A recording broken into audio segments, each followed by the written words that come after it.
¿Se observa la presentación? Sí, se observa. Bueno, bueno. La clase número 1 es el punto de partida para todas las técnicas de laboratorio que nosotros vamos a estar observando, que vamos a estar estudiando en lo que es este curso. La clase número 1 trata sobre las bases físico-químicas de la reacción antígeno-anticuerpo que se llevan a cabo in vitro. Estos son los objetivos de la clase. Que al finalizar ustedes sean capaces de explicar las diferentes etapas de la interacción antígeno-anticuerpo y los tipos de enlaces químicos involucrados en ello, explicar lo que es la teoría del enrejado, que es muy importante para la visualización del resultado de estas pruebas, comprender los factores que influyen en esa interacción que se está dando y vamos a conocer algunos términos que se involucran dentro de, por decirlo así, el desarrollo de estas pruebas. Quiero ver. Para empezar, en sus inicios, el área de inmunología, como se conoce actualmente, recibía el nombre de serología. ¿Quién de ustedes sabe qué es la serología?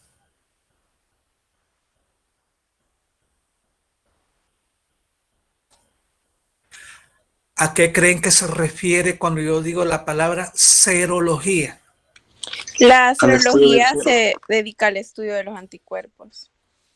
Bueno, básicamente sí, pero etimológicamente hablando podríamos decir que la serología es el estudio del suero, ¿verdad? Es el estudio del suero. ¿Y qué es lo que vamos a encontrar en el suero? Lo que dijo su compañera, los anticuerpos. En sus inicios, la mayor parte de las pruebas de laboratorio que se hicieron para realizar lo que es el estudio de la respuesta inmunológica iban dirigidos hacia el estudio o el descubrimiento de los anticuerpos. Y la mayor parte de los anticuerpos se detectan o su presencia es evidenciada en el suero. Por eso es que estas pruebas inicialmente se les conocía con el nombre de reacciones serológicas. Pero, ¿por qué también el área recibe el nombre de inmunología? ¿Qué involucra la inmunología en sí?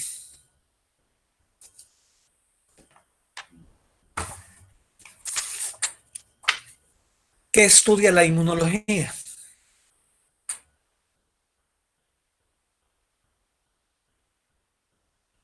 ¿Se escucha?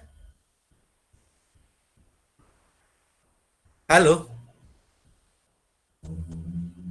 Sí, la inmunología estudia el sistema inmune. Sí. ¿Y quiénes son los principales, por decirlo así, actores como parte de la respuesta inmune? Los anticuerpos. ¿Y su contraparte? Los antígenos, ¿verdad? Por esa razón también es que en algunos casos ustedes van a escuchar hablar de pruebas o reacciones inmunológicas. Ya quedamos nosotros que las reacciones serológicas involucran específicamente el estudio de lo que son los anticuerpos, pero generalmente en el suero, que es donde se detectan los anticuerpos, es muy difícil encontrar todos los antígenos. Hay muchos antígenos que nosotros los podríamos encontrar en lo que es tejidos, en lo que son células en sí, que no se encuentran en el suero como tal. Y por esa razón también es que esas pruebas que, además de que me permiten detectar lo que son anticuerpos, me detectan también lo que son antígenos, es que ese tipo de pruebas reciben el nombre de reacciones inmunológicas.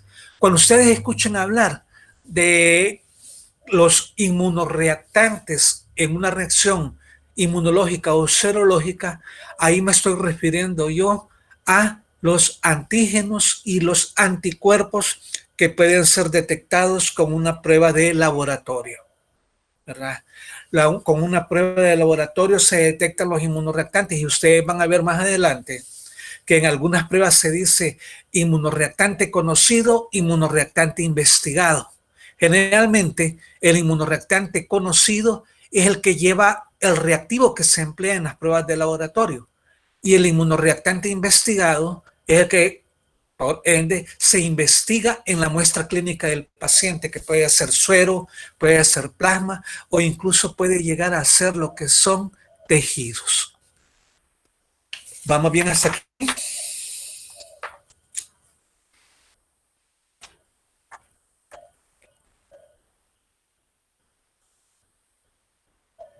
Bueno, si se llega a cortar lo que es la transmisión, ahí me avisan, porque estoy probando un dispositivo que ayer me lo trajeron y quiero ver si funciona bien. Bueno, pero esa, digamos, reacción inmunológica o serológica, donde participan lo que son los inmunoreactantes, esa reacción depende principalmente de una propiedad propia de los anticuerpos. Y esa propiedad propia de los anticuerpos es la especificidad. La reacción inmunológica o serológica es altamente específica. ¿Y a qué me refiero con esto? ¿A qué me refiero con que un anticuerpo tenga alta especificidad o sea específico?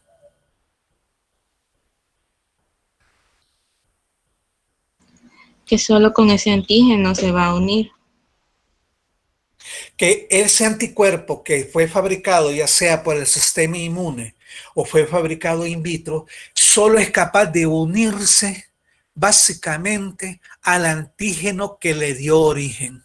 Y esa es una de las propiedades muy importantes que ustedes vieron en el componente de inmunología en la materia de microbiología. La especificidad. La reacción antígeno-anticuerpo es específica, ya que la unión del antígeno y anticuerpo depende de la propiedad de especificidad del anticuerpo. Solo se une al antígeno que le dio origen. La reacción antígeno-anticuerpo depende mucho también de la complementariedad de los inmunoreactantes, y es lo que estamos viendo en la animación ahí. Y eso que estamos viendo ahí es lo que se denomina el modelo de la llave con la cerradura. Si ustedes se fijan, el anticuerpo solo se va a unir específicamente al antígeno que conformacionalmente, es decir, por la forma tridimensional que tenga, se acople adecuadamente a él. Ahí están hablando de un paratopo y están hablando de un epitopo. ¿En dónde encontramos los epitopos? En los antígenos. En el antígeno. Ustedes recordarán de su microbiología que los epitopos también se le denomina determinante antigénico, ¿verdad? Y a ese determinante antigénico se va a venir a unir un antígeno específico, y esa parte que hace, por decir así, de cerradura, es el que nosotros conocemos específicamente como paratopo. El paratopo es la zona específica del anticuerpo que se acopla al 100% con el determinante antigénico que es para él.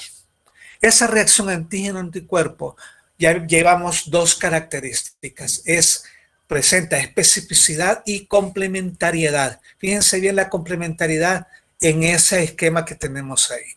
Pero algo también muy importante, si ustedes se fijan ahí, al ponerse a reaccionar el antígeno con el correspondiente anticuerpo, se va a formar un complejo, y ese complejo, que es el que estamos viendo acá, es el que se denomina complejo inmune o complejo antígeno-anticuerpo. Y fíjense bien, la flecha va en dos direcciones. ¿Qué me está indicando eso? Que esa unión antígeno-anticuerpo es reversible. Esa reacción antígeno-anticuerpo es reversible, y esa reversibilidad, esa razón de que se pueda, una vez unido, también después se puedan separar los antígenos y los anticuerpos, viene dado por un gran número de factores, principalmente por los enlaces químicos que participan. Y vamos a ver más adelante cuáles son los enlaces químicos principales en la reacción antígeno-anticuerpo. Fíjense bien, la reacción antígeno-anticuerpo, la reacción inmunológico-serológica es específica, presenta la propiedad de complementariedad y también es reversible. En un primer paso se da la unión antígeno-anticuerpo, pero después por ciertos factores esos antígeno-anticuerpos que se unieron se pueden separar, ¿verdad? Es una propiedad muy importante, sobre todo en la industria, que ya vamos a hablar un poco con respecto a ello. Y aquí este esquema se los presenté a ustedes en microbiología, ¿verdad? Donde estamos viendo la molécula grande que está en la parte inferior, que tiene en su superficie diversos elementos que tienen diversas formas geométricas, unos son cubos, otros cilindros, otros pirámides.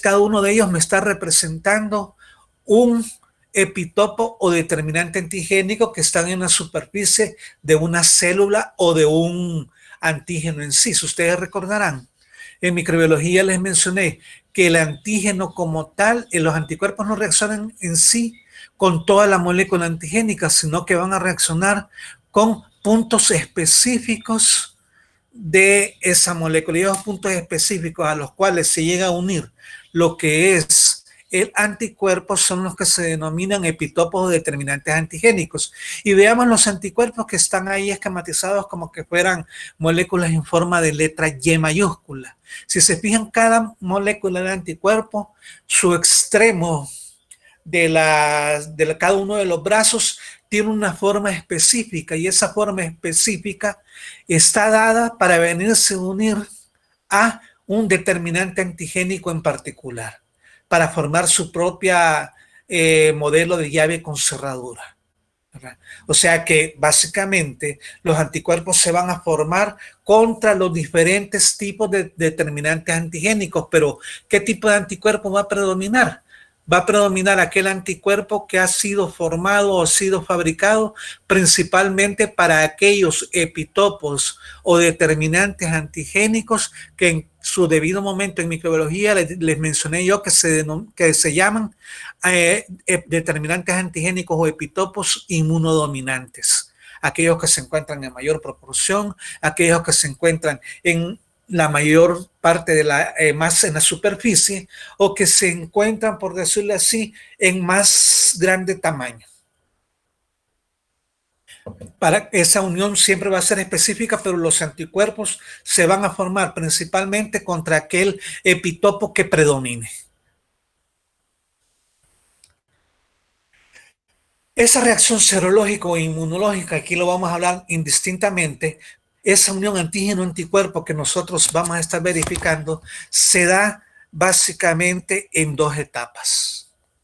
La primera de ellas, que no es visible a los humanos, es donde se va a dar lo que implica la interacción primaria entre el antígeno y el anticuerpo, y esa depende de factores físico-químicos de los inmunoreactantes. Depende de la combinación de factores físico-químicos que se va a dar esa primera etapa de la reacción serológica. Y esa etapa, básicamente, está supeditada al, en primer lugar, reconocimiento específico, que es por parte del anticuerpo. El anticuerpo se va a venir a unir a su cerradura o a su llave específicamente, y también depende esa interacción, esa fase primaria o etapa primaria, depende del grado de combinación entre el antígeno y el anticuerpo. Y esos dos factores, principalmente la de la combinación antígeno-anticuerpo, dependen de la complementariedad química, los grupos químicos, ¿verdad? Y depende de la carga eléctrica, porque ustedes recordarán por ley de física que las cargas iguales se repelen y las cargas opuestas se atraen. Aquí estamos viendo en primer lugar estas moléculas que están en color rojo, son las moléculas antigénicas, y esas estructuras que parecen espinas que están en su superficie estarían representando los determinantes antigénicos, y luego se agrega al sistema de reacción lo que es el componente que contiene los anticuerpos, y aquí estamos viendo una molécula de anticuerpos que está formado por 5 monómeros de inmunoglobulinas. ¿Qué inmunoglobulina recuerdan ustedes que se considera como un pentámero? Es decir, que está formado por 5 monómeros de inmunoglobulina.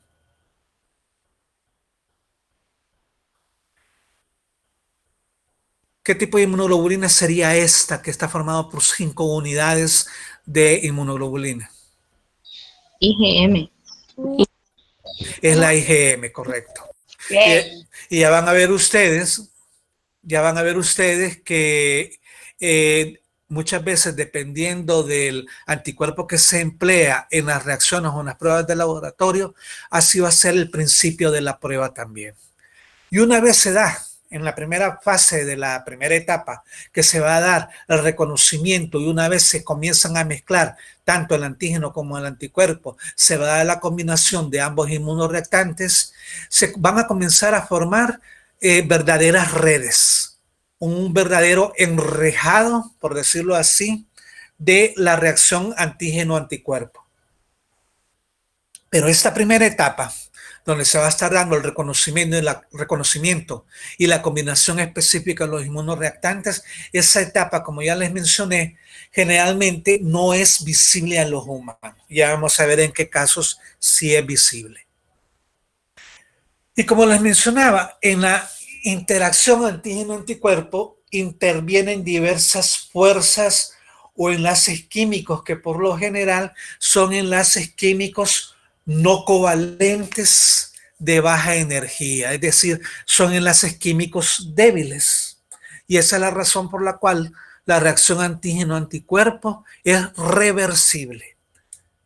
Estas fuerzas o enlaces químicos no covalentes de baja energía son desde el más débil al más fuerte, o sea, vamos a ir en orden, del más débil al enlace no covalente, que es un poco más fuerte, son los puentes de hidrógeno, los enlaces electrostáticos, las fuerzas de Van der Waals y las interacciones hidrofóbicas. Y vamos a hablar un poquito de ellos. Este tipo de enlaces en general son enlaces débiles en comparación con las interacciones covalentes o los enlaces químicos covalentes, pero hay algo muy importante.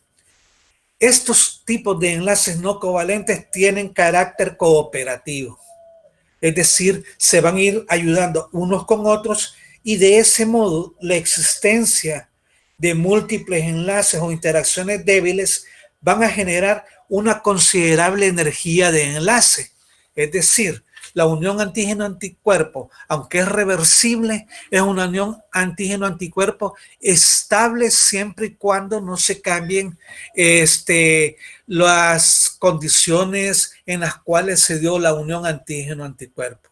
En general, esas fuerzas de unión de los enlaces químicos van a depender, como ya habíamos mencionado anteriormente, de la complementariedad espacial del antígeno y del anticuerpo y de la carga eléctrica entre el antígeno y el sitio de unión del anticuerpo, para que vean ustedes de qué es lo que está dependiendo.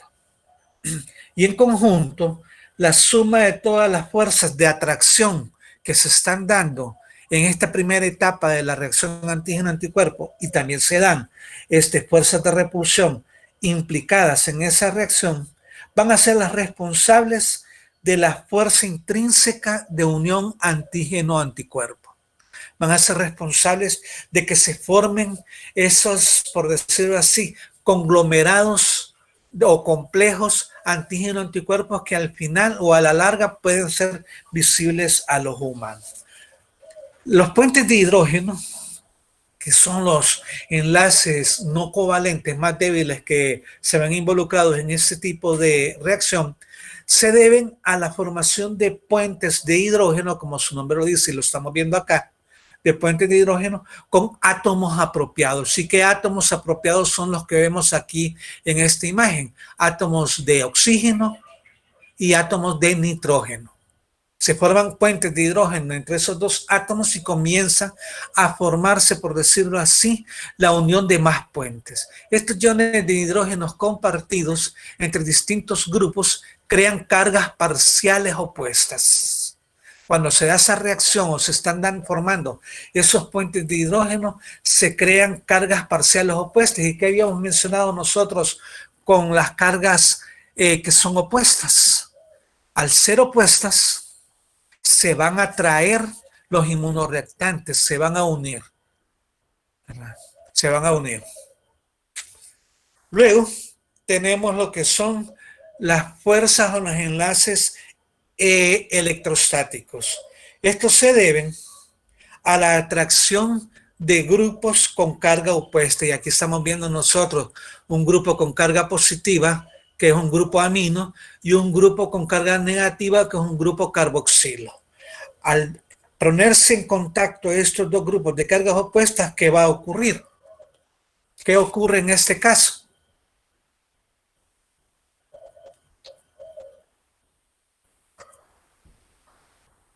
Se van a atraer. Si en mi sistema de reacción, sí, se van a traer, como dice ahí. Si en mi sistema de reacción coloco elementos que tengan carga positiva, como lo son compuestos con terminación amino terminal, y carga negativa, que son carboxilo terminal, se va a dar una atracción y por lo tanto las moléculas que pueden ser de anticuerpos y de antígeno van a comenzar a atraerse. Hablando un poco con respecto a las uniones o las fuerzas de Van der Waals, estas son generadas por la interacción o fluctuación entre nubes de electrones que se están presentes alrededor de las moléculas que están reaccionando, es decir, alrededor de las moléculas tanto de antígeno como de anticuerpos. Pero fíjense bien, estas moléculas son moléculas de átomos vecinos y están polarizados por esas cargas. Las uniones de Van der Waals, por lo tanto, son generadas por la interacción entre esas nubes de electrones. Y al haber fluctuaciones en las nubes de electrones, es decir, entre cargas positivas y negativas, va a generarse fuerzas de atracción también, como es lo que estamos viendo nosotros aquí en la imagen. Fíjense bien, aquí hay átomos con carga positiva y con carga negativa, ¿verdad? Y abajo puede haber una fluctuación, es decir, un cambio y cambiar de negativa a positiva, y esto que se está dando en una forma permanente va a terminar atrayendo las dos moléculas de reacción. Y por último, en este cuadro tenemos lo que son las uniones o los enlaces hidrofóbicos. Aquí, como menciona el esquema, grupos hidrofóbicos repelen el agua, es decir, sacan el agua entre la molécula y molécula y tienden a agruparse para excluirla. Esta atracción también incluye lo que son fuerzas de Van der Waals, es decir, se va a dar lo que es fluctuaciones en las nubes de electrones, cambiando la polaridad, cambiando la carga de las moléculas, finalizando con que se va a atraer lo que son las moléculas de antígeno y anticuerpos, generando por lo tanto un contacto mínimo, como estamos viendo acá, un contacto estrecho entre la molécula de anticuerpo con antígeno, dándose la unión. Pero como habíamos dicho también anteriormente, todos estos enlaces tienen un carácter cooperativo. Si los puentes de hidrógeno comienzan a unir componentes que tienen cargas opuestas, los enlaces electrostáticos van a terminar atrayendo esos compuestos y así sucesivamente. Así se va a ir uniendo, se va a ir incrementando lo que es la fuerza o energía de unión entre un antígeno y un anticuerpo, generando lo que es la formación de complejos inmunes, es decir, un complejo antígeno-anticuerpo. No sé si vamos bien hasta aquí. Esta presentación, sin audio por supuesto, se la voy a proporcionar. ¿Pero vamos bien hasta el momento? Sí, licenciado. Bien, espero que no se oiga entrecortado porque, como les digo, estoy probando un nuevo dispositivo. Eso es con respecto a los enlaces. Con respecto a los enlaces que se están generando en la primera etapa de la reacción antígeno-anticuerpo. Ya habíamos mencionado nosotros que en la primera etapa antígeno-anticuerpo se va a dar o va a comenzar con el reconocimiento específico del anticuerpo que va a reconocer específicamente a lo que es el antígeno, y una vez se da este reconocimiento se va a dar lo que es la combinación de antígenos y anticuerpos, y esto dependía de la complementariedad conformacional y química y dependía, como acabamos de ver, de la carga tanto del antígeno como del anticuerpo para que se dé esa combinación o esa unión. La segunda etapa de la reacción antígeno-anticuerpo ya es cuando se está dando una interacción secundaria y esta ya es la manifestación de la primera etapa. Aquí la manifestación de la reacción antígeno-anticuerpo se puede dar de diversas maneras. Se puede dar formando, por decirlo así, diferentes tipos de reacciones, diferente manifestación de la reacción antígeno-anticuerpo. Y aquí estamos viendo que una vez ocurrida la interacción de las moléculas antígeno y anticuerpo, esa interacción se puede manifestar de diversas formas. Aquí en el extremo superior izquierdo para mí, estamos viendo una prueba de aglutinación. Están viendo ustedes que en esta parte blanquecina no es un líquido homogéneo, sino que se observa un líquido con grumos o como que fuera arenilla. Esta es una prueba de aglutinación. En los tubos que tenemos en el extremo superior derecho, ahí están evidenciando una prueba de precipitación. En el que está más hacia la izquierda, observamos estos pequeños puntos y eso es un precipitado antígeno-anticuerpo, ¿verdad? Eso es un precipitado antígeno-anticuerpo. En el extremo inferior izquierdo estamos viendo una reacción de hemaglutinación. Hemaglutinación con H, porque aquí ya involucra la reacción con glóbulos rojos que tienen en su superficie antígenos y se mezcló lo que son la muestra del paciente que tenía anticuerpos y da una reacción. Fíjense bien, donde dice de positivo, se han ido hacia el fondo lo que son los glóbulos rojos y han formado grumos. Y donde dice negativos no hay ninguna reacción visible. En el extremo inferior derecho estamos viendo una prueba de precipitación en medio sólido que se denomina inmunodifusión en gel de agar. Estas rayitas o bandas blanquecinas que estamos viendo en ambos esquemas me está representando una reacción antígeno-anticuerpo de precipitación. Y eso lo van a ver ustedes en la clase que van a tener a las 10. ¿Y de qué depende? De que en algunas pruebas la manifestación sea formando grumos, es decir, formando una aglutinación, y en otras sea formando un precipitado. Básicamente depende de el estado físico del antígeno. El estado físico, ustedes van a oír hablar de que, por ejemplo, en las pruebas de precipitación, el antígeno es un antígeno soluble y en las pruebas de aglutinación, el antígeno es un antígeno insoluble o particulado, es decir, un antígeno grande. Esa, como les repito, lo van a ver tanto en la clase de que hoy tienen a las 10 y la que van a tener el jueves a las 8, que van a ver las pruebas de aglutinación. Pero para que se diera todo esto, para que se explicara todo esto, se ideó la llamada teoría del enrejado. Esta teoría fue propuesta allá por 1938.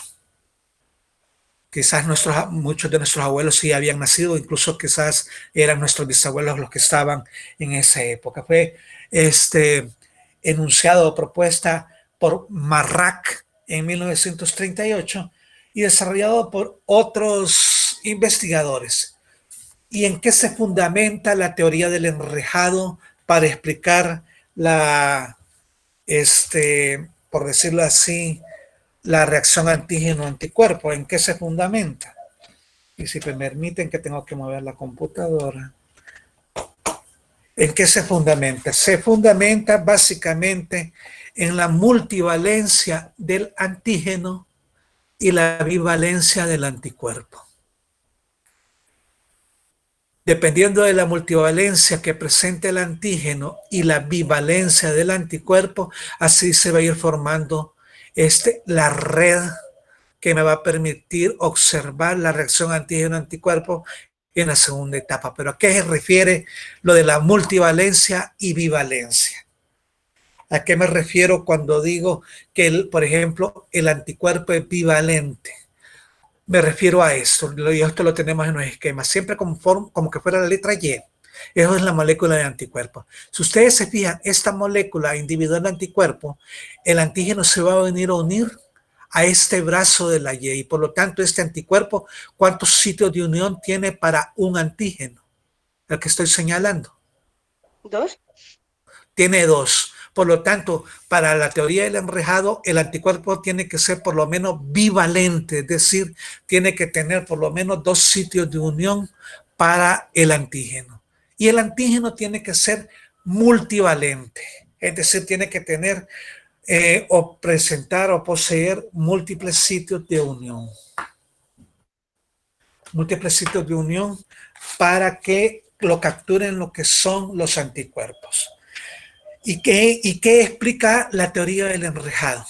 Bueno, la formación de los complejos antígeno-anticuerpos y por consiguiente la red o el agregado que se va a formar para que yo observe lo que son la reacción antígeno-anticuerpo varía específicamente por la concentración tanto de las moléculas antigénicas y del anticuerpo. Según esta teoría, la multivalencia del antígeno y la bivalencia del anticuerpo me van a conducir a la formación de una red que va a alternar regularmente las moléculas de antígeno y anticuerpo, que es lo que estamos viendo aquí en este esquema. Fíjense bien, en un primer lugar, yo coloco mi antígeno y después le mezclo el anticuerpo, ¿verdad? ¿Cuál era la primera parte de la primera etapa de la reacción antígeno-anticuerpo? ¿Qué es lo primero que ocurría?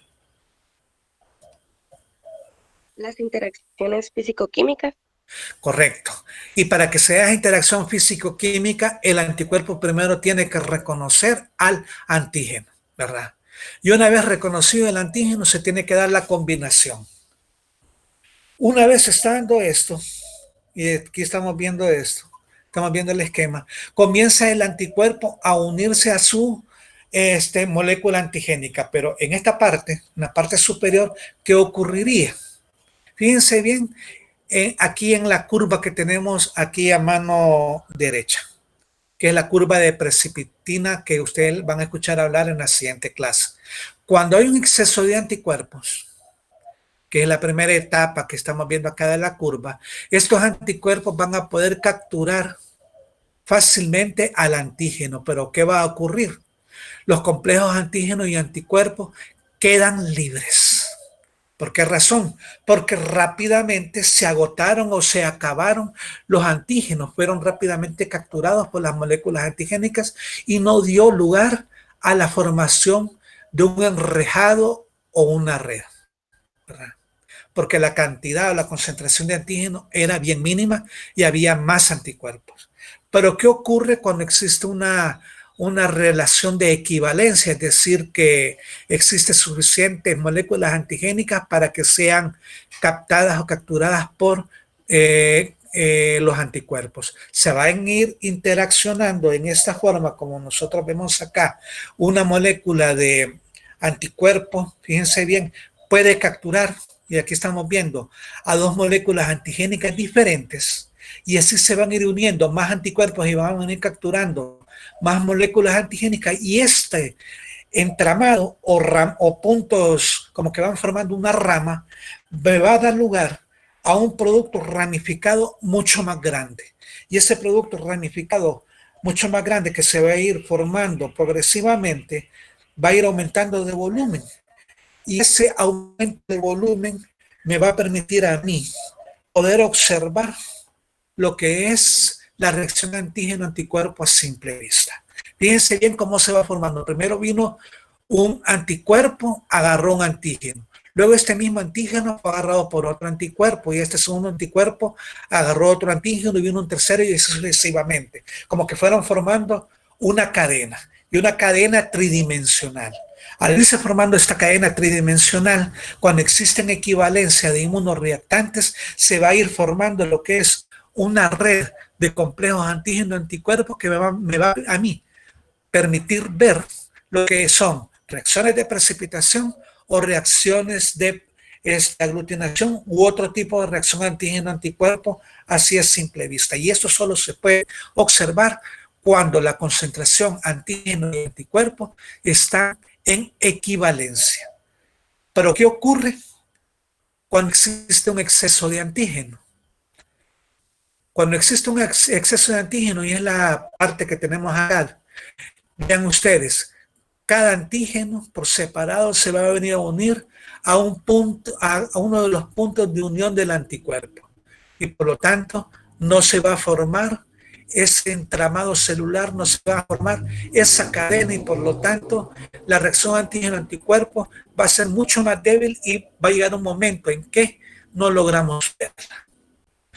O sea que para que usted logre ver una reacción de in vitro, una reacción de aglutinación in vitro, una de precipitación o incluso una de cromatografía, como vamos a ver más adelante, es necesario que los inmunoreactantes se encuentren en concentraciones equivalentes para que se observe lo que es el resultado del laboratorio. No sé si me di a entender.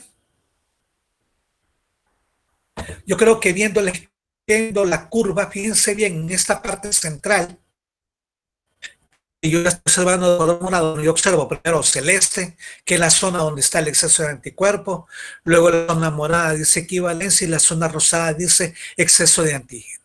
En la zona morada, que es donde están en equivalencia los inmunoreactantes, es donde se van a hacer visibles la reacción antígeno-anticuerpo a los humanos. ¿Y por qué se hace visible? Porque la concentración antígeno y anticuerpo está en equivalencia. Cuando está el exceso de anticuerpos, ustedes ven de que el antígeno rápidamente se agota, rápidamente es capturado por la molécula de anticuerpos y no da lugar a la formación de esas cadenas que les mencioné. Y cuando el que está en exceso es el antígeno va a venir a ocupar cada uno de los puntos de unión de esta molécula de anticuerpos y tampoco va a permitir lo que es la formación de la cadena para que se forme la red o el entramado, como dice ahí, o el enrejado antígeno-anticuerpo, y no va a ser visible la reacción. Ustedes, bueno, cuando tengan la oportunidad, lastimosamente en esta materia quizás no lo vamos a poder hacer, van a ver de que algunas reacciones de laboratorio, principalmente de la aglutinación, se observan bien fuertes y otras se observan bien débiles, o sea, bien poquita aglutinación. Y eso depende, o básicamente ahí me está explicando lo que es esta curva. También van a escuchar hablar del efecto prozona y el efecto poszona. Cuando escuchen hablar del efecto prozona, ahí se está refiriendo a la zona de exceso de anticuerpos. Es la zona donde está exceso de anticuerpos. Y el efecto post-zona, o sea, después, sería después de la equivalencia, el efecto post-zona se refiere al exceso de antígeno. Exceso de antígeno. Me van a disculpar, pero yo hablo muy rápido, pero si quieren que les repita algo, ahí me dicen, por favor.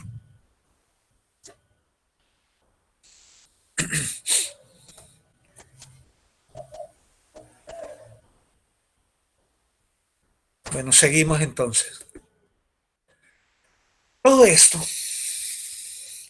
lo que hemos estado viendo desde la primera etapa hasta la segunda etapa de la reacción antígeno-anticuerpo, está regido por la ley de acción de masas. No sé si eso lo vieron ustedes en bachillerato en física, ¿verdad? Pero la ley de acción de masa depende también de la unión de las dos moléculas, y esa unión tiene que ver con la naturaleza química de lo que se está dando entre los inmunoreactantes. Y básicamente esto está evidenciando que la combinación antígeno-anticuerpo tiene un alto grado de especificidad. ¿Y quién brinda la especificidad en la reacción antígeno-anticuerpo? ¿De quién depende?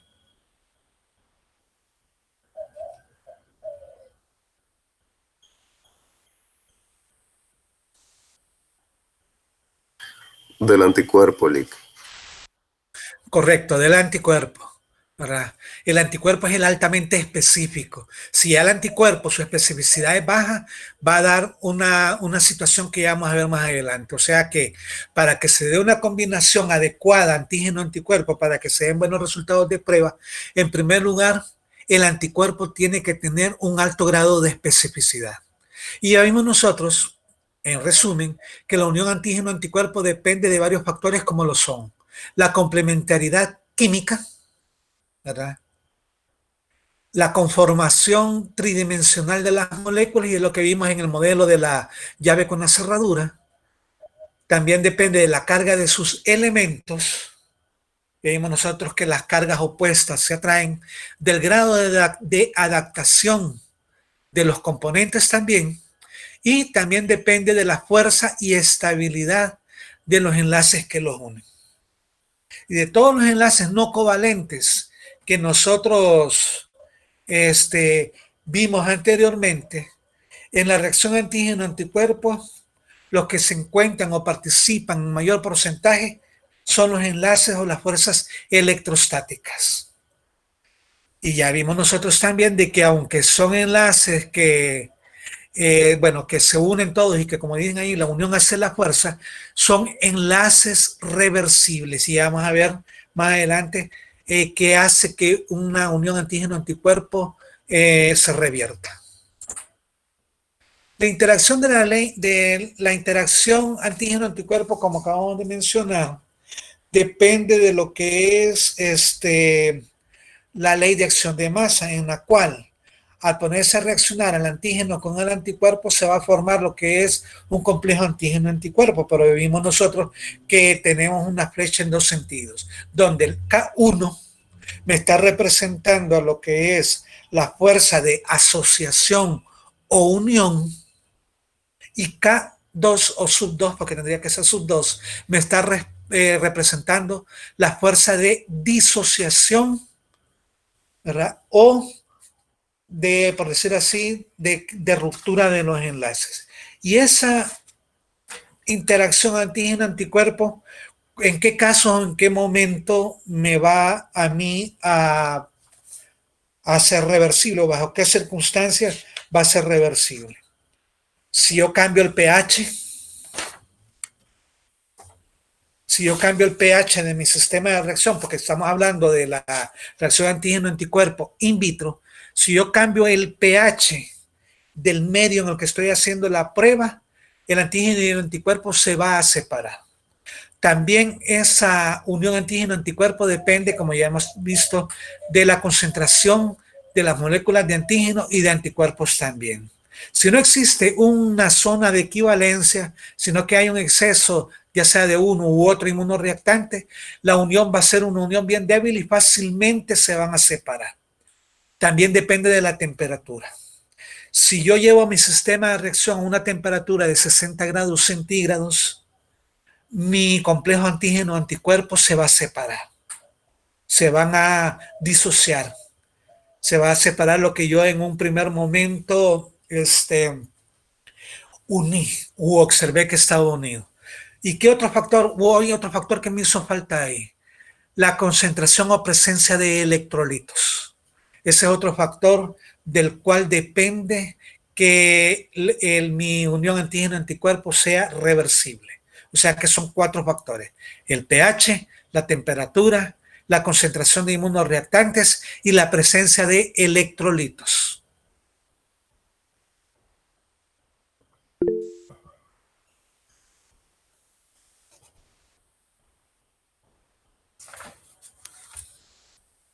¿Vamos bien hasta aquí?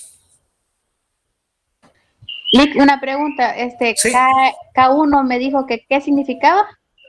Es la fuerza de asociación, o sea, de unión. Y K2 es de disociación, o sea, separación. Gracias. Bueno,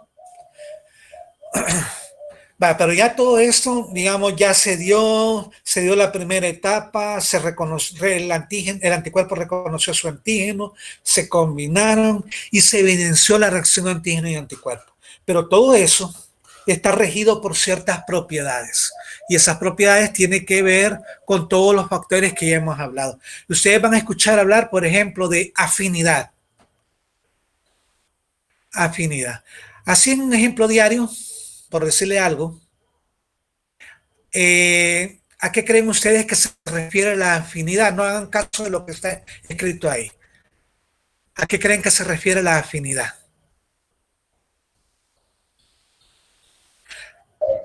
¿Será de que tengan algo en común o algo mutuo? Correcto, que tengan algo mutuo, que sean afín, que a mí me cae bien y solo voy a andar con esa persona, por decirles algo, ¿verdad? Esa es mayor afinidad. Pero eso sucede en los grupos estudiantiles, ¿verdad? Que ustedes se llevan más con uno, o sea, son más afines con unos compañeros que con otros. Y hablando molecularmente, la afinidad es una propiedad que me está indicando la fuerza de unión de un solo enlace antígeno-anticuerpo. O sea que básicamente la afinidad me está determinando la atracción entre los inmunoreactantes. Y esa afinidad depende incluso de la complementariedad química que nosotros vimos. Entre más afín sea un anticuerpo a un antígeno, más fuerte se va a ir a unir. Pero fíjense bien, un solo enlace.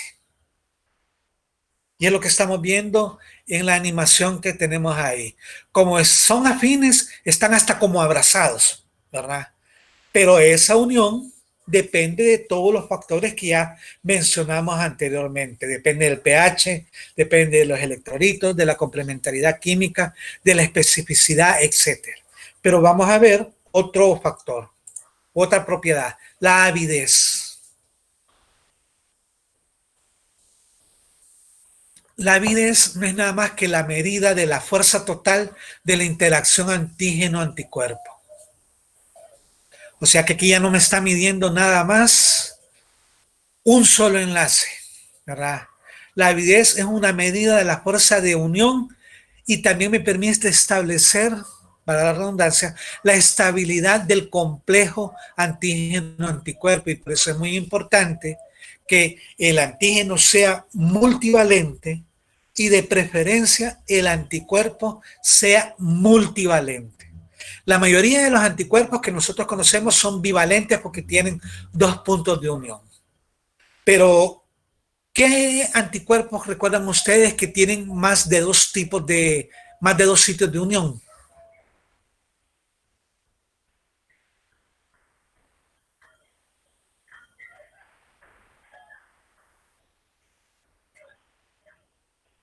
Aquí tenemos esquematizado uno. La IgM es uno. ¿Cuántos puntos de unión para antígenos podría tener una IgM?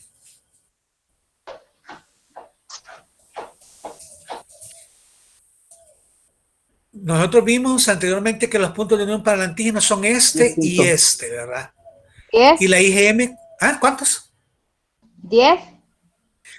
Y la IgM, si ustedes se fijan, tiene 5 moléculas de inmunoglobulina, por lo tanto, si cada molécula de inmunoglobulina puede unir dos antígenos o dos determinantes antigénicos, una IgM en teoría podría unir 10 determinantes antigénicos diferentes y por lo tanto la unión es mucho más fácil. Es mucho más fácil y mucho más fuerte. Y aquí estamos viendo eso, ¿verdad? En el esquema que está en el extremo inferior derecho. Estamos viendo que puede unir 10 diferentes, o sea, la cadena de unión, el enrejado va a ser mucho más potente. Y eso lo van a ver ustedes, les van a decir a ustedes en una clase que la mejor inmunoglobulina para estas pruebas es tal y se debe a la avidez que tiene. ¿Qué otra inmunoglobulina tiene más de 2 puntos de unión? IgA. La IgA. Ustedes recuerdan que la IgA es un dímero y por lo tanto tiene 4 puntos de unión.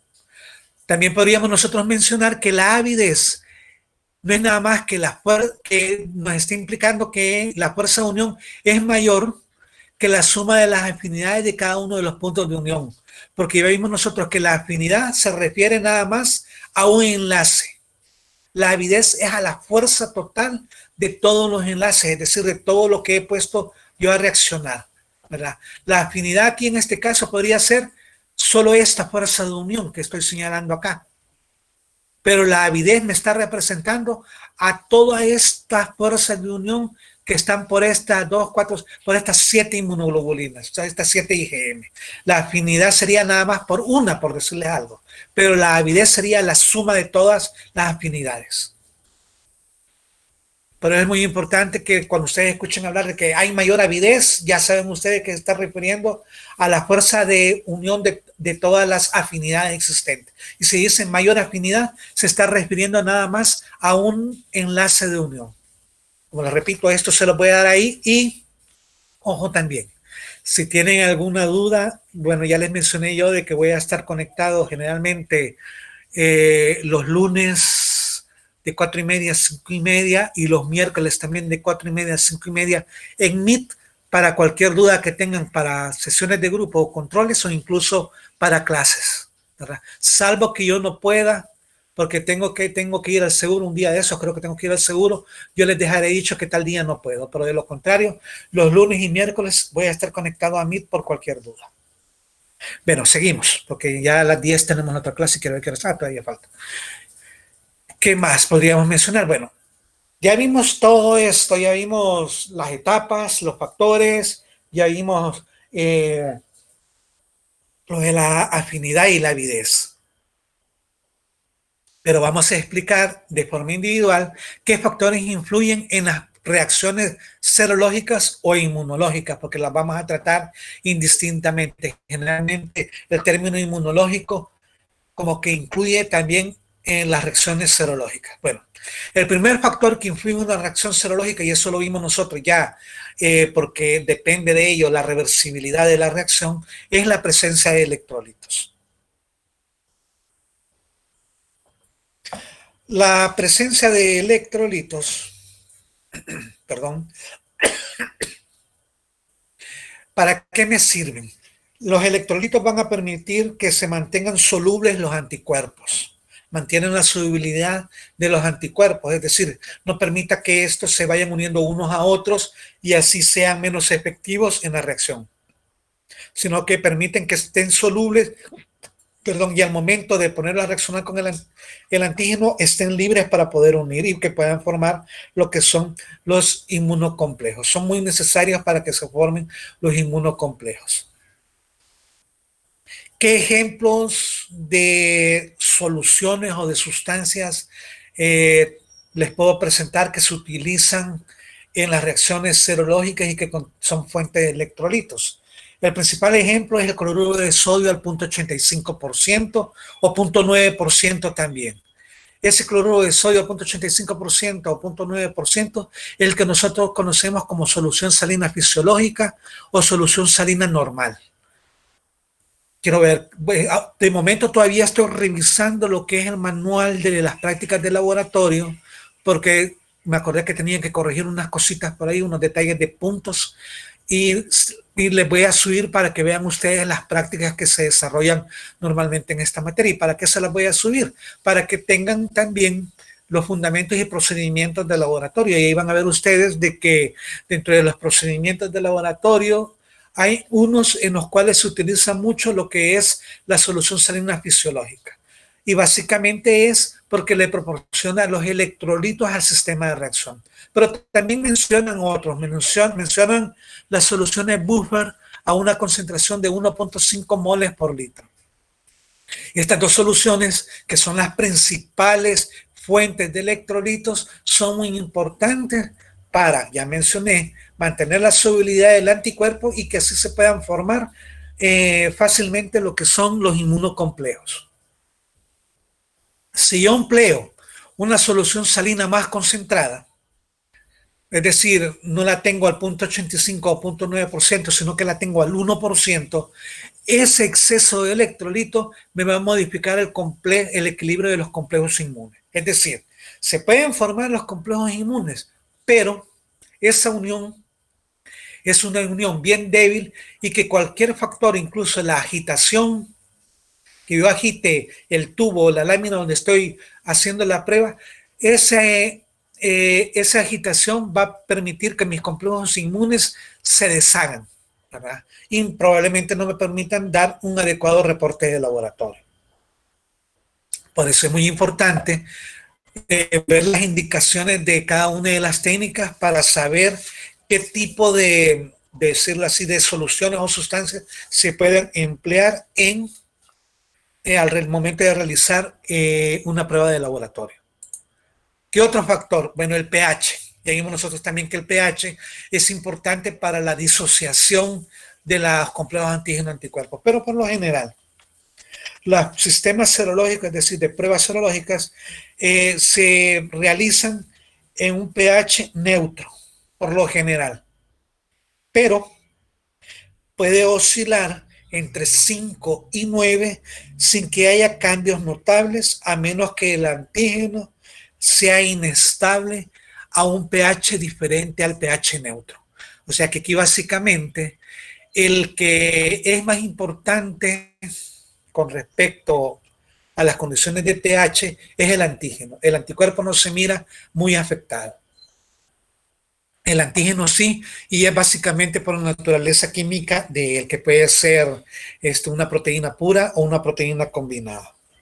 Fuera de esos pH, las cantidades de complejos que se puedan formar, fuera de la, digamos, si el sistema de prueba dice que el pH tiene que ser de 7.5 y yo lo tengo un pH de 7 o un pH de 8, los complejos inmunes que se pueden ir formando se pueden ir reduciendo, ¿verdad? Se van a formar, sí, pero se pueden ir reduciendo y es lo que les decía yo. A veces la reacción antígeno-anticuerpo se observa bien débil y muchas veces no depende en sí de la concentración del antígeno y anticuerpo, sino que depende de otros factores y en este caso puede ser el pH. Si el pH está fuera del rango establecido por la prueba, probablemente los complejos se puedan ir formando, pero van a ser unos complejos bien reducidos, es decir, la formación de complejos va a ser bien poca y por lo tanto la visibilidad de una prueba positiva va a ser bien poca también. Por eso que el pH tenemos que medirlo, tenemos que tomarlo en cuenta, ya que una disminución o un aumento del pH ideal para una prueba puede provocar una inestabilidad en la red antígeno-anticuerpo que se puede ir formando. ¿Qué otros factores importantes? La temperatura. La temperatura es muy importante. Generalmente la velocidad de la reacción, es decir, la velocidad en la cual se puede unir el antígeno y el anticuerpo es proporcional a la temperatura. ¿Y por qué tendría que ser proporcional? Porque acordémonos que lo que estamos midiendo en las pruebas serológicas o en las pruebas inmunológicas, básicamente es lo que ocurre también en nuestro interior, es decir, in vivo, y por lo tanto, la mayor parte de las reacciones antígeno y anticuerpos se tienen que llevar en una temperatura muy cercana a la temperatura corporal. Por lo tanto, la temperatura óptima de una reacción serológica in vitro es aproximadamente de 37 grados centígrados. O sea que los reactantes tienen que estar a una temperatura promedio de 37. Si la temperatura está entre 37 a 40 grados centígrados, se va a acelerar la reacción porque es una temperatura muy cercana a la temperatura corporal o la temperatura en la cual se están produciendo la reacción antígeno y anticuerpo in vivo. Pero hay que tomar en cuenta también una cosa.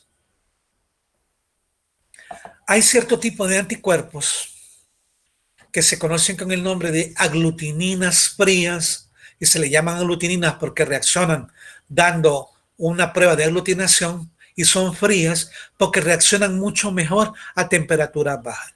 Si yo estoy determinando lo que son aglutininas frías, el sistema de reacción tiene que estar a una temperatura entre 0 a 4 grados centígrados. O sea, es muy importante y también es muy importante algo. Cuando yo voy a hacer una prueba de laboratorio, generalmente los reactivos se tienen que guardar en refrigeración y generalmente los reactivos contienen anticuerpos. Y antes de realizar la prueba, yo tengo que sacar esos reactivos del refrigerador para que se acoplen a la temperatura ambiente, es decir, se comiencen a poner tibios, que no estén tan helados, ¿verdad? Porque si yo inmediatamente saco del refrigerador mi reactivo, lo pongo a reaccionar con mi muestra, el tiempo de reacción, y eso lo vamos a ver más adelante, bueno, ahí está, va a ser mucho mayor. Generalmente la reacción inmunológica, las reacciones in vitro se llevan a una temperatura ambiente, y entre un poco mayor sea la temperatura, que puede, ya mencionamos nosotros, una temperatura entre 37 a 40 grados centígrados, la reacción se va a acelerar, pero la mayor parte de las reacciones de laboratorio se llevan a cabo a temperatura ambiente, perdón. Pero si yo saco del refrigerador el reactivo e inmediatamente lo combino con mi muestra, la reacción va a ser lenta. Por eso es que ambos reactantes, tanto la muestra del paciente como el reactivo, tienen que estar a temperatura ambiente para comenzarlos a utilizar. Y otro factor que hay que tomar en cuenta es el tiempo. Generalmente la combinación inicial entre el antígeno y el anticuerpo es rápida. O sea, la primera etapa, el reconocimiento y combinación es rápida. Pero para que se dé la unión antígeno y anticuerpo y se evidencie, ¿verdad?, a veces es necesario que transcurra cierto tiempo. En la mayor parte de las reacciones de aglutinación se dice que la lectura se tiene que realizar entre los 2 a 3 minutos, ¿verdad? Por eso hay que esperar cierto tiempo. Por eso es que también las pruebas de laboratorio dice leer a tanto tiempo. Hay algunas pruebas que dicen 2 a 3 minutos, hay otras pruebas que dicen a los 8 minutos, etc. ¿Y de qué depende el tiempo de reacción de prueba? Depende en primer lugar del ritmo de difusión de los reactantes, es decir, del tiempo en que tarden estos o de la velocidad en que el antígeno y el anticuerpo se encuentren, se unan, ¿verdad? Y de la afinidad de estos. Y ya vimos nosotros a qué se refiere la afinidad, que implica lo que son enlaces, un enlace que comienzan a unirse unos con otros. De esos son los dos factores de los cuales depende el tiempo que hay que esperar en una prueba serológica, del ritmo de difusión de los reactantes y de la afinidad de estos reactantes. Perdón que ando con alergia también. El volumen, bueno, o concentración, las cantidades relativas de cada reactante son importantes, y ahí vimos nosotros que cuando existe un exceso, ya sea de antígeno o anticuerpo, va a requerir mayor tiempo para la visibilidad del resultado de la prueba. E incluso, a veces, si es un desequilibrio total, es decir, existe muy en exceso antígeno y poco anticuerpo, probablemente la reacción no se da, ¿verdad? O hay que esperar más tiempo del estipulado. Pero cuando existe la zona de equivalencia entre los inmunoreactantes, el tiempo es mucho menor. Por eso es importante la concentración también. Y aquí hay algo también muy importante que ver. Ahí dice volumen, ¿verdad? Volumen, es decir, cantidad. Muchas de las pruebas dicen agregar una gotita, ¿verdad? Y a veces cuando estamos en los laboratorios lo que agregan no es una gotita, sino que es una gotota. Aunque de risa, si ustedes hubiesen tenido la oportunidad de hacer la prueba de laboratorio, principalmente lo que es un tipeo sanguíneo, verán que la cantidad de muestras, la cantidad de sangre que ella agrega es muy importante para visualizar la reacción, ¿verdad? Es muy importante. Si yo agrego demasiada muestra, la reacción va a ser bien débil. Por eso es importante. La centrifugación también es importante. Es otro factor. Ya hay algunas pruebas que para hacer la visibilidad de los resultados es necesario que se centrifugue tanto el antígeno como el anticuerpo combinados para que se dé la reacción, ya que la centrifugación va a acelerar la reacción y permite la consolidación de la unión antígeno-anticuerpo, es decir, que se unan más rápido. Hay algunas pruebas, como lo repito, que se hacen en tubo y que se puede realizar esto. Pero la mayor parte de las pruebas serológicas en el área de serología e inmunología requieren nada más de agitación. La agitación, quiero ver si logro ver esto, que es lo que estamos viendo en ese video, no sé si lo logran visualizar. ¿Vieron esa animación? Sí. Bueno, Sí. eso que, bueno, gracias. Eso que están viendo ahí, que está haciendo esa persona ahí, es esa agitación. ¿Y qué hace con esa mezcla que está haciendo mover esa lámina? Va a incrementar el número de choques efectivos. Ahí lo que colocó a esa persona en esa lámina fue una gota de sangre de paciente, ¿verdad? Y una gota de reactivo. Fíjense en el primer apartado que estamos viendo acá, que se observa de tonalidad azul, es donde agregó este reactivo azul, ¿verdad? Y al hacer ese movimiento, está permitiendo que los glóbulos rojos de la muestra busquen y se unan y choquen, por decirlo así, efectivamente con el reactante que tiene este frasquito azul, que son anticuerpos. Se están uniendo, están encontrándose uno con otros y más rápidamente se va a dar lo que es la reacción antígeno-anticuerpo. Aquí estamos viendo, esto es una prueba de tipeo sanguíneo. Y si se fijan, es bien evidente en el primer espacio y en el último espacio, que es el que está cerca de los dedos de esta persona, lo que es una reacción de aglutinación, porque se observan estos grumos. Lastimosamente, lo que está en el centro no se observa muy bien, porque hay algunos que me dijeron que se observan unos grumos muy bien finos, ¿verdad? Pero eso lo vamos a ver nosotros en uno de los videos laboratorios.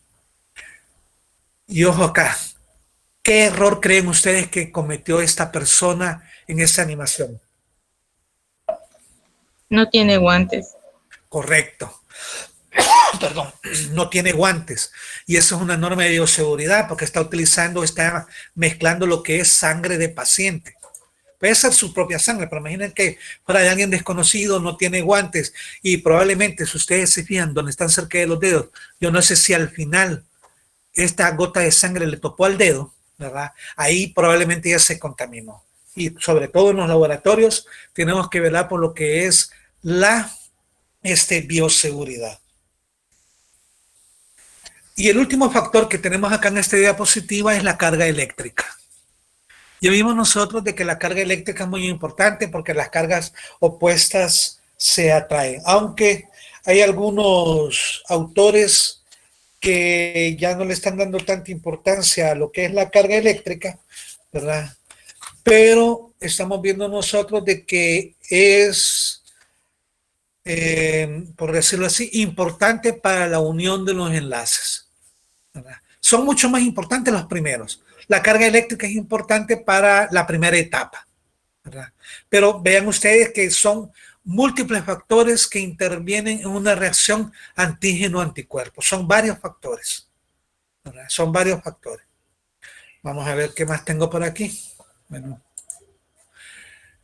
las técnicas serológicas como tal, cuando ustedes escuchan hablar de técnicas serológicas, son técnicas que se basan en una reacción antígeno-anticuerpo.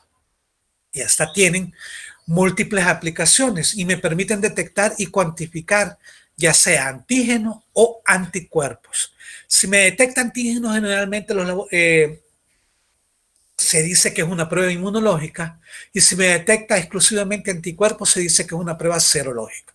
Múltiples aplicaciones, bueno, ustedes ya saben que me pueden, el ejemplo que acabamos de ver, las pruebas de aglutinación para tipeo sanguíneo. Ustedes conocen también que existen las pruebas de embarazo y existen pruebas de aglutinación y pruebas de inmunocromatografía, que son las que venden en las farmacias. Existen las llamadas pruebas, por ejemplo, para determinar el factor reumatoide. Existen las pruebas rápidas para detectar el COVID, etcétera. O sea que hay para detectar tanto enfermedades infecciosas y también enfermedades no infecciosas, como hablamos en la clase inaugural. Las primeras técnicas serológicas se basaron en la segunda etapa de la reacción antígeno-anticuerpo. Es decir, en aquella etapa que se puede visualizar, que nosotros vemos a simple vista. Y dentro de estas etapas, dentro de estas pruebas que miden la segunda etapa de la reacción antígeno-anticuerpo, tenemos reacciones de aglutinación, reacciones de precipitación y las reacciones de fijación de complemento. Y hay más, pero estos son algunos de los ejemplos. Tenemos, por ejemplo, también las pruebas para el diagnóstico de sífilis, como lo son el BDRL y el RPR, ¿verdad? Etcétera. Y después, con el advenimiento de tecnología, los investigadores comenzaron a utilizar cierto tipo de marcadores que amplificó la señal de la reacción. y ustedes van a ver más adelante de qué tipo de marcadores me refiero. Ustedes van a escuchar hablar más adelante, por ejemplo, de marcadores como enzimas, marcadores como radioisótopos, marcadores como carbón vegetal, marcadores como oro coloidal o selenio coloidal, etcétera. En algunas clases van a escuchar hablar este tipo de marcadores. Y con base a qué se elige la técnica la técnica serológica que ustedes van a emplear en el laboratorio. Por ejemplo, si ustedes son los encargados de área y les preguntan su opinión de qué tipo de pruebas las van a realizar o van a poner, digamos, su propio laboratorio, la elección de las técnicas serológicas va a depender de los objetivos de trabajo y de los recursos con los que cuenten. Porque hay algunas técnicas inmunológicas que requieren equipo muy sofisticado y hay otras que no, ¿verdad? Ustedes van a ver las ventajas y desventajas de cada una de las pruebas. Y para ello tienen que tomar en cuenta la sencillez de la prueba, porque si no son sencillas, tendrían que recibir capacitaciones, ¿verdad? Los precios, decir qué tan viable sea, porque si es una prueba muy cara, no la tienen que dar cara al paciente y muchas veces el paciente no le gusta gastar, ¿verdad? La disponibilidad en el mercado también, porque hay algunas pruebas que rápidamente se pueden comprar aquí en las casas comerciales y hay otras que se tienen que mandar a traer al extranjero, principalmente a Estados Unidos o a Alemania. También la rapidez de la prueba. Como les repito, hay algunas pruebas que se pueden leer a los 2 minutos y hay otras pruebas que se leen a los días. Y la inversión que van a realizar, porque por ejemplo, si ustedes quieren hacer pruebas de inmunofluorescencia, no tienen que comprar nada más el reactivo. Tienen que capacitarse, tienen que recibir una capacitación para interpretar inmunofluorescencia y tienen que comprar un buen microscopio de inmunofluorescencia, que el último que nos cotizaron a nosotros valía $24,000. O sea, tienen que ver los recursos que tienen para así montar las pruebas de laboratorio. Las técnicas serológicas de uso frecuente, como les dije ya, se fueron basadas en la etapa secundaria. Ustedes van a escuchar hablar en la clase del día jueves de las pruebas de aglutinación, de las cuales con base a ciertas características les van a escuchar a ustedes hablar que existen pruebas de aglutinación directa e indirecta y también existen pruebas de hemaglutinación pasiva. Tenemos también pruebas de precipitación y existen diversos ejemplos. La que tenemos aquí esquematizada en el extremo inferior derecho es una prueba de inmunodifusión doble de Ochroni. También existen las pruebas de inmunodifusión radial que se hacen en medios sólidos, es decir, en agares. Y también tenemos pruebas de precipitación en líquido. ¿Qué otro tipo de técnicas serológicas basadas en la etapa secundaria tenemos? Tenemos, por ejemplo, pruebas de neutralización que se emplean principalmente como pruebas de tamizaje para detectar algunos virus o incluso detectar toxinas. Y tenemos pruebas basadas en la lisis celular, que el ejemplo clave es la prueba de fijación de complemento. Aquí nosotros estamos viendo la animación que en una muestra de paciente sí hay antígeno y en la otra muestra no hay antígeno, ¿verdad? ¿Qué es lo que se agrega en una? Se agrega lo que es el anticuerpo y se agregan glóbulos rojos. ¿Qué ocurre acá? Donde no hay antígeno, este anticuerpo vino y se unió al glóbulo rojo que se le agregó a este sistema de reacción y lo destruyó, es decir, lo hemolizó, lo lisó. Y donde hay antígeno, ¿qué es lo que ocurrió? El anticuerpo se unió al antígeno y no lisó o no destruyó los glóbulos rojos. Aquí solo es un ejemplo, pero eso, como lo repito, se los van a hablar en clases en particular. Pero como les dije, también después con más tecnología se comenzaron a emplear marcadores especiales que me permitían visualizar pruebas que medían la unión primaria, es decir, la etapa primaria de la reacción antígeno-anticuerpo, es decir, la etapa nada más de reconocimiento. ¿Y qué marcadores empleamos? Por ejemplo, tenemos la prueba de radioinmunoensayo, que se abrevia con mayúscula como RIA, que emplea isótopos radiactivos, la prueba de inmunofluorescencia, que utiliza como marcador fluorocromos, la prueba de ELISA, que es una prueba ampliamente distribuida aquí en nuestro medio y utiliza como marcador enzimas. Hay pruebas de ensayo inmunoenzima histológico, es decir, que me detectan antígenos en tejido y también emplea enzimas. Y tenemos pruebas de, por ejemplo, la inmunomicroscopía electrónica, que emplea un componente electrodenso como marcador. Esto para que vean ustedes que existen pruebas que me miden la unión primaria, es decir, aquello que yo no puedo visualizar, aquella etapa en donde no solo se ha dado el reconocimiento de antígeno-anticuerpo, pero estas pruebas son mucho más caras, porque requieren equipo especial y requiere adiestramiento especial. También las pruebas serológicas por el inmunoreactante que investigan se dividen en directas e indirectas. Las pruebas serológicas directas investigan antígeno y las indirectas investigan anticuerpo.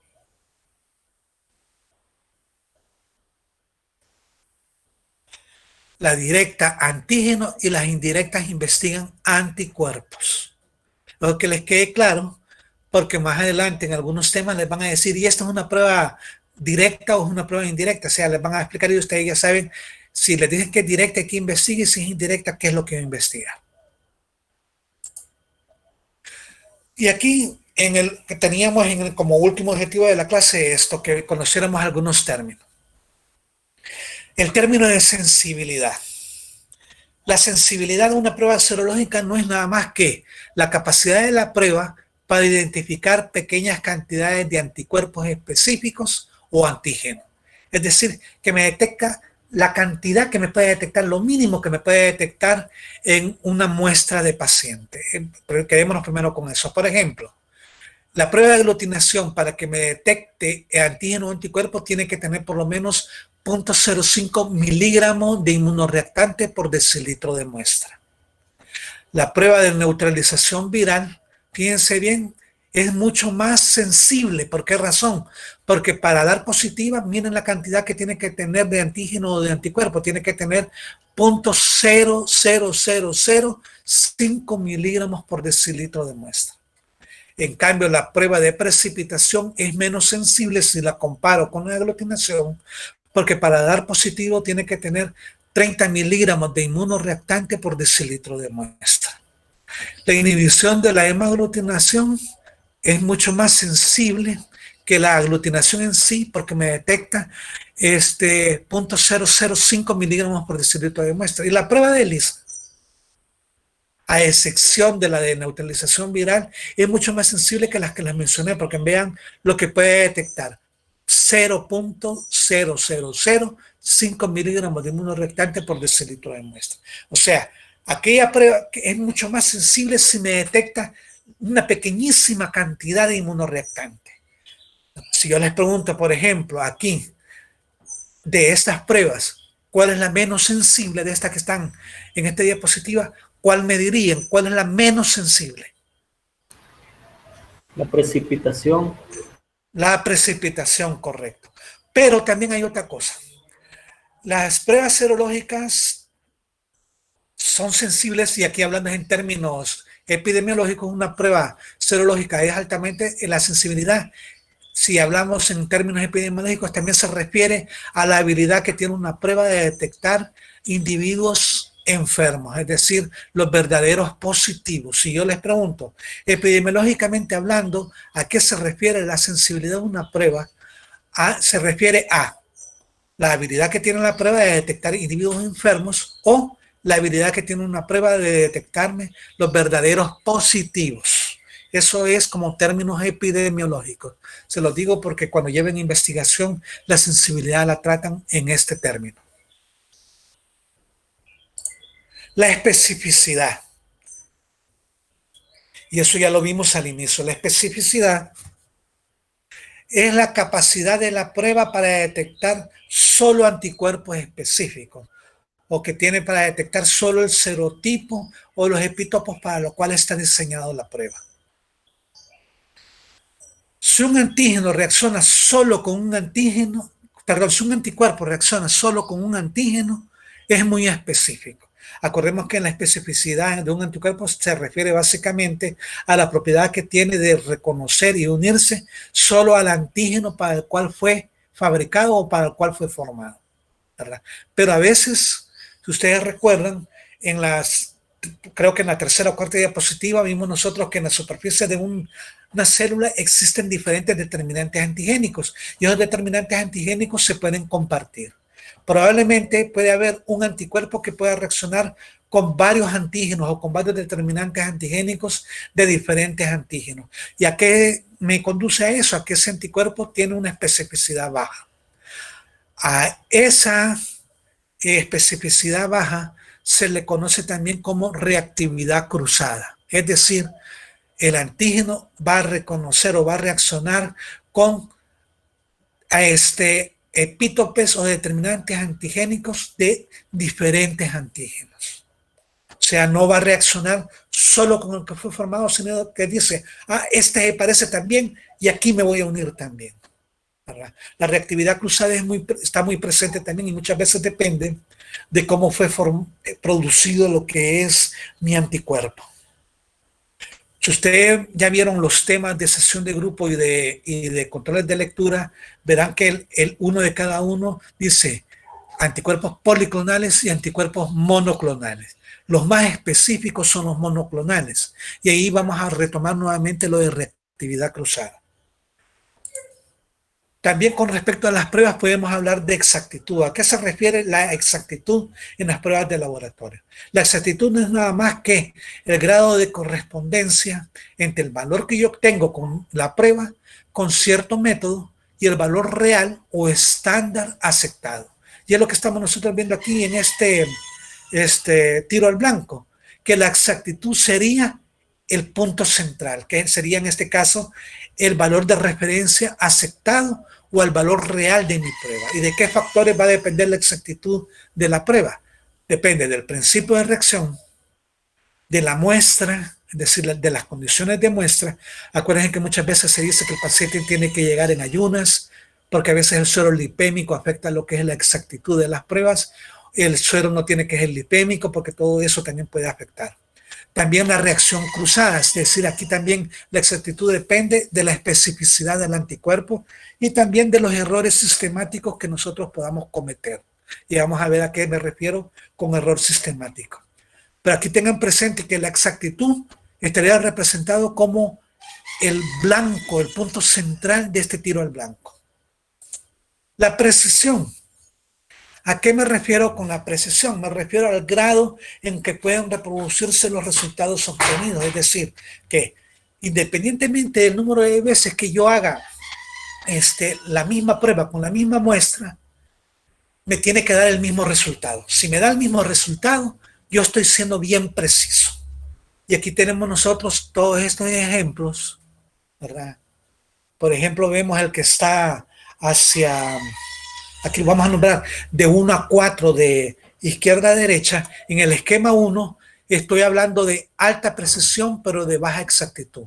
¿Por qué este experimento es de baja exactitud? ¿Por qué tiene baja exactitud este ejemplo? Porque están separados del valor estándar. Porque está separado del valor estándar o no está ni cerca del valor real del experimento, de la muestra, por decirlo así. Pero ¿por qué tendría alta precisión? Porque a pesar de que estén separados del valor estándar, los datos dan o arrojan el mismo resultado. Dan el mismo resultado o casi el mismo resultado, ¿verdad? O sea que yo diría que aquí el procedimiento fue muy preciso, pero no exacto, ¿verdad? Y aquí, ¿por qué digo en el número 2? ¿Por qué alta precisión y alta exactitud? ¿Qué explicación me daría?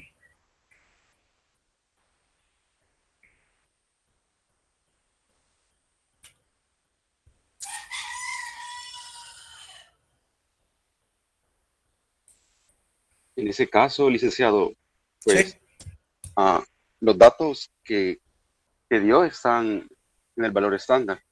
correcto. Eso es exactitud. Todos dieron en el valor estándar y en el valor real. Y es preciso porque todos dieron básicamente el mismo resultado. Porque el número 3 dice baja precisión, pero alta exactitud.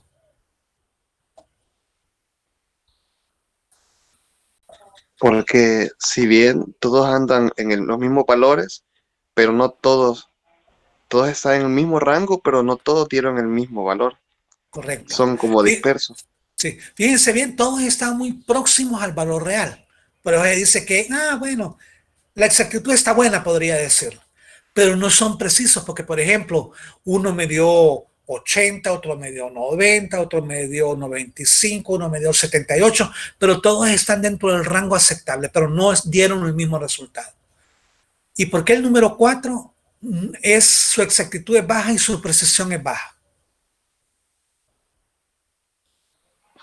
Porque no están ni cerca del estándar ninguno, ni todos Sí. tienen los mismos valores, están dispersos. Correcto, correcto, eso es. No está ni cerca ni muy ni nada del valor real y también todos dieron resultados así por separado. Fíjense bien algo muy importante y que habíamos dicho nosotros en uno de los objetivos de la materia, que pretendemos crear ustedes o fomentar en ustedes el análisis crítico.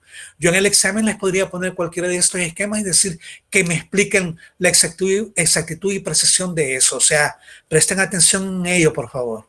Bueno, pero todo esto que estamos viendo del 1 al 4 puede ser que esté supeditado o que haya dependido de que el operador haya cometido un error accidental o un error sistemático. Y esto ya es para terminar casi. ¿Verdad? Es importante tomar en cuenta que pueden ocurrir errores accidentales o errores sistemáticos. Cuando yo hago algo manual, no todo va a ser exacto, porque incluso desde el momento que yo obtengo la muestra y separo la muestra en suero y llevo esa muestra al aparato, ahí puede ocurrir algún error. ¿Pero a qué me refiero con estos dos tipos de errores? El error sistemático es un error constante a lo largo del proceso de medida. Es decir, siempre lo estoy cometiendo con todas las medidas, con todo el proceso. Y va a afectar, por lo tanto, todas las medidas, todos los resultados. ¿Y a qué se puede deber un error sistemático? Al instrumental, es decir, al equipo. Puede ser una pipeta, que la punta esté quebrada. Perdón. Puede ser que mi equipo no esté calibrado adecuadamente. Puede ser que el microscopio ya le esté fallando algo y ahí esté fallando yo en algo, ¿verdad? Puede ser que, por ejemplo, mis colorantes no estén adecuados y yo, en lugar de observar los morados, los observo rosados, pero es porque ya no me sirve el cristal violeta o no me sirve el lugón. O sea, depende de eso. O sea, pero todo mi experimento, todo lo que ya en ese día se va a ver afectado por ese error. También depende de errores personales. Error en el paralaje o un error visual. Porque se dice, por ejemplo, y ustedes van a ver en la práctica 1, que para leer, cuando yo estoy haciendo una medición de un líquido, tiene que estar a cierto nivel de mi ojo para hacer la medición de un líquido en un instrumento que esté graduado, que tenga graduaciones. Que si yo lo miro por arriba de donde lo tengo que mirar, lo miro por abajo, ahí estoy metiendo lo que es un error sistemático, porque yo lo estoy haciendo todo de la misma manera. Y también error del método elegido. A veces el método tiene algún errorcito por ahí y como el método lo dice, yo lo sigo haciendo así, pero es un error sistemático, ahí ya no se tendría que ver personal.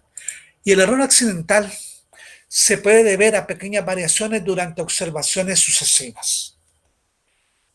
Pequeñas variaciones durante observaciones sucesivas.